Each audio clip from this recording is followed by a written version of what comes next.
Good morning भावानो. तर आजपासून आपण ब्लॉग टाकण्यास सुरुवात करणार आहे. तर सगळ्यांनी लाईक करा, फॉलो करा आणि कमेंटमध्ये सांगा कसा झाला आहे.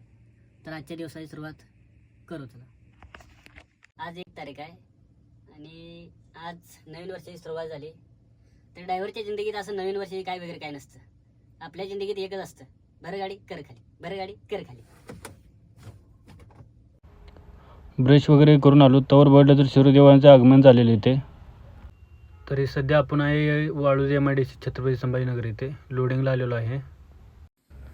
तर भावानं दुपारच्या 3 वाजता गाडी आपली लोडिंगला घेतलेली आहे. तर संध्याकाळी 6 वाजेपर्यंत आपली गाडी लोडिंग करून पार्टीवाला पेपर द्यायला होता. 6 वाजता आपली गाडी काढली, सरळ आपलं छत्रपती संभाजीनगर बायपास गाठला. छत्रपती संभाजीनगरचा बायपास पास केला. पास करून सरळ आपलं थेट सोलापूर हायवे गाठला. तर भावानं बाकीचा ब्लॉग उद्याच्या व्हिडिओमध्ये येईल.